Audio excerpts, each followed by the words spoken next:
everybody, welcome to the newest episode of Blizzplanet.com's Week of Warcraft. As always, I'm your host, the oh-so-awesome bearded gamer, Chris Arnone. Now, first off, of course, we're going to talk about last week's question. So we asked you, with the announcement of World of Warcraft losing so many subscribers over the last quarter, what's your take on it? Here's some of those best answers.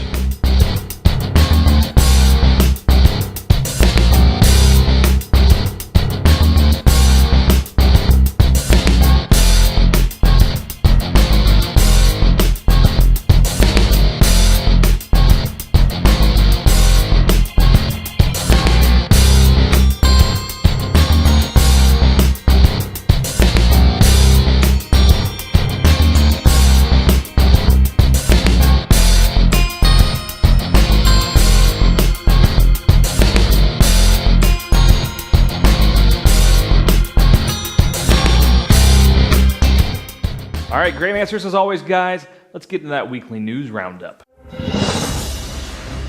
Here's the beef. So first off, let's talk about the Theramore content that I know everybody's been kind of waiting for, sort of the last hurrah of Cataclysm. And as we all know, the last content patch for Cataclysm has been, revving up in the public test realms. But there's one piece missing, of course. That is the world event that's been talked about that takes place in the Theramore zone that's supposed to reignite the war between the Horde and the Alliance. Now, Blizzard has now come out and said it will not be in the public test realms. They are right now testing it internally only. Now, they really shouldn't be surprised. This is how all of the big world events have happened in the past. They don't want to get it out on the public test realms and spoil the story that they're trying to build in this last big world event. So here's some things we do know about what's going to go down in Theramore. First off, Garrosh decides he's going to attack Theramore and Jaina, who is the Alliance's most famous wizard. Of course, this starts the skirmish that ends up falling on the shores of Pandaria when Mists of Pandaria releases.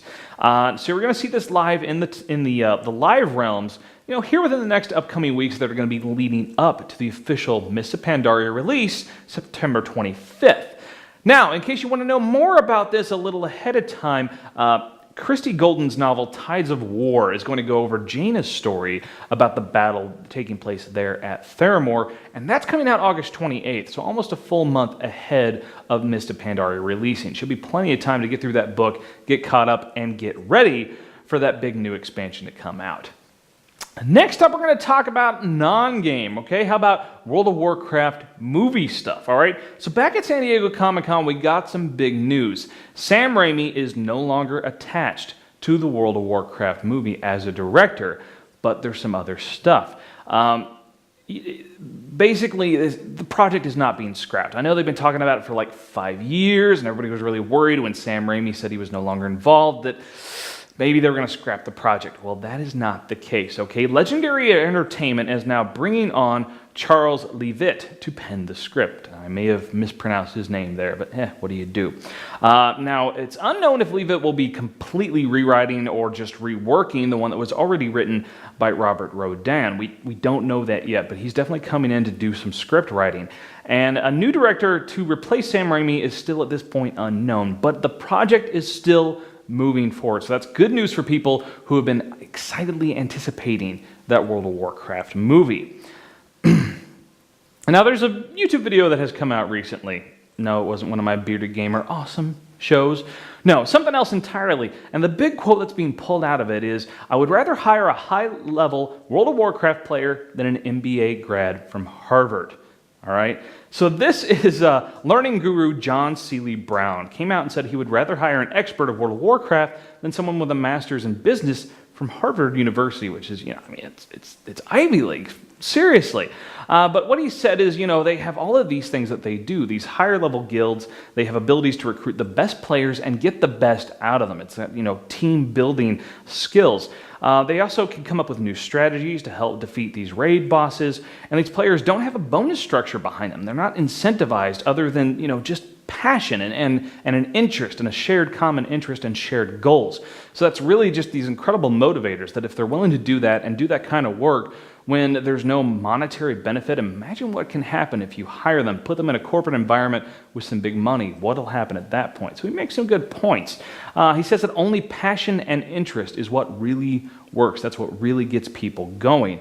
And if you want to see that video, just check the show notes, okay, below this, and there's a link straight to the video. It's quite the thing to watch, and it's got to be really ticking off people at Harvard and the rest of the Ivy League right now.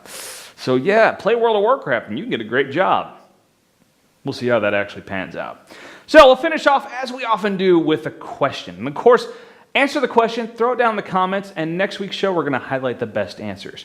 So, we want to know, what do you think of what John Seeley Brown has said with this video about hiring World of Warcraft people over MBA people from Harvard University, okay? Do you think the best World of Warcraft players in the world would be better at Harvard than Harvard graduates in the corporate world? Like I said, let us know in the comments. We're going to throw the best ones up next week. We're going to highlight those. And of course, while you're on YouTube, why don't you check out the Bearded Gamer Show? It's awesome. All things games, a little bit of Dota 2. Tell you what, right now, a lot of Persona 4 arena gameplay footage going up.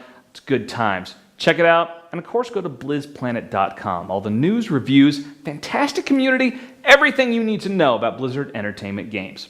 We'll see you guys next time.